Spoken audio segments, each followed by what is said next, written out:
श्रीसूक्तम्। ॐ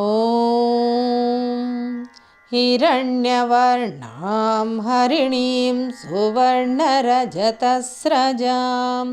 चन्द्रां हिरण्मयीं लक्ष्मीं जातवेदो आवह तां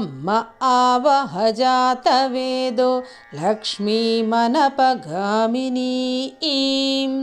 यस्यां हिरण्यं विन्देयङ्गामश्वं पुरुषानहम् अश्वपूर्वां रथमध्यां हस्तिनादप्रबोधिनीं श्रियं देवीमुपह्वये श्रीर्मा देवी जुषतां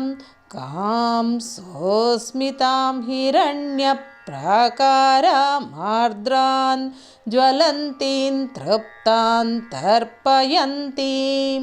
पद्मे स्थितां पद्मवर्णां तामिहोपह्वये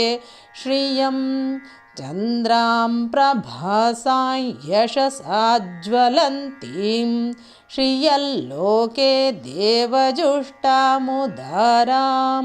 तां पद्मिनीमीं शरणमहं प्रपद्ये लक्ष्मीर्मे नश्यतां तां वृणे आदित्यवर्णे तपसोऽधिजातो वनस्पतिस्तव वृक्षोऽथ बिल्वः तस्य फलानि तपसा नुदन्तु मायान्तरायाश्च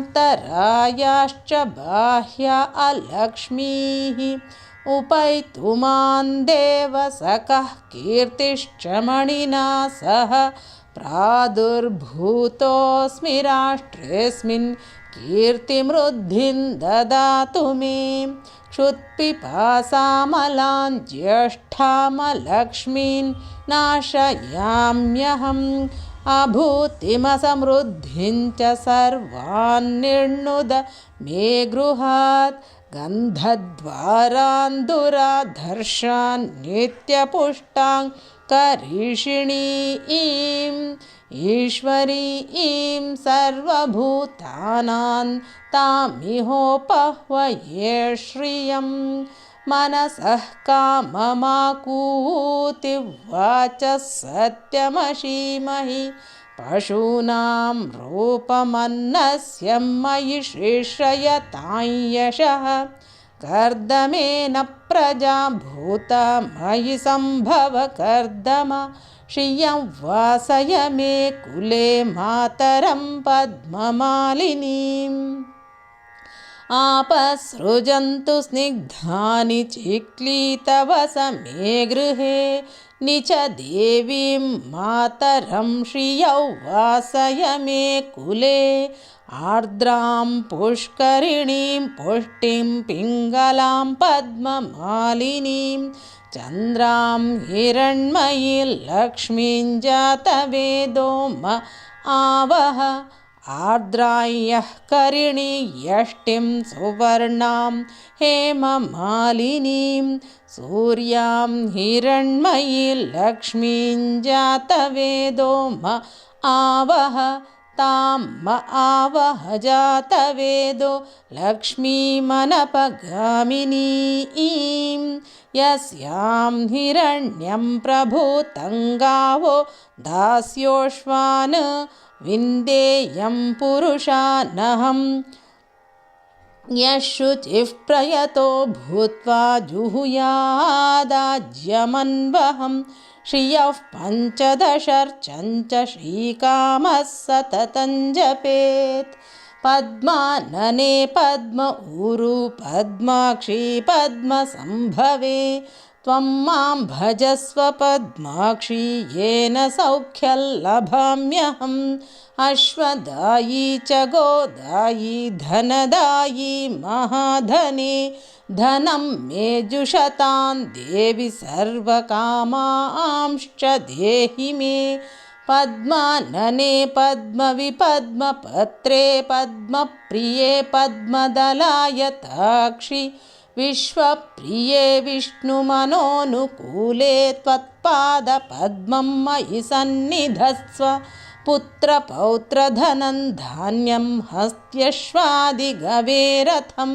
प्रजानां भवसि माता आयुष्मन्तं करोतु मां धनमग्निर्धनौ वायुर्धनं सूर्यो धनौ वसुः धनमिन्द्रो बृहस्पतिर्वरुणं धनमश्नुते वैनतेयसोमं पिबतु वृत्रः सोमं धनस्य सोमिनो मह्यं ददातु सोमिनी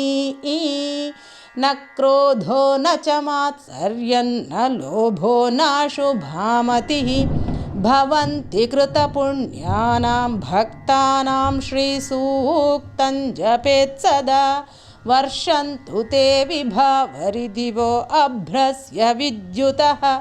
रोहन्तु सर्वबीजान्यवब्रह्मद्विषो जहि या सा पद्मासनस्था विपुलकटितटी पद्मपत्रायताक्षी गम्भीरावर्तनाभिस्तनभरनमिता शुभ्रवस्त्रोत्तरीया लक्ष्मीर्दिव्यैर्गजेन्द्रैर्मणिगणखचितैः स्नापिता हेमकुम्भैः नित्यं सा पद्महस्ता मम वसतु गृहे सर्वमाङ्गल्ययुक्ता लक्ष्मीं क्षीरसमुद्रराजतनयां श्रीरङ्गधामेश्वरीं दासीभूतसमस्तदेववनिताल्लोकैकदीपाङ्कुरां श्रीमन्मन्दकटाक्षलब्धविभवब्रह्मेन्द्रगङ्गाधरां त्वां त्रैलोक्यकुटुम्बिनीं सरसिजां वन्दे मुकुन्दप्रियां सिद्धलक्ष्मीर्मोक्षलक्ष्मीर्जयलक्ष्मीः सरस्वती श्रीलक्ष्मीर्वरलक्ष्मीश्च प्रसन्ना भव सर्वदा वराङ्कुशौ पाशमभीतिमुद्रां करैर्वहन्तीं कमलासनस्थां बालार्ककोटिप्रतिभां त्रिनेत्रां भजेऽहमाद्यां जगदीश्वरीं तां सर्वमङ्गलमाङ्गल्ये शिवे सर्वार्थसाधके शरण्ये त्र्यम्बके देवि नारायणि नमोऽस्तु ते ॐ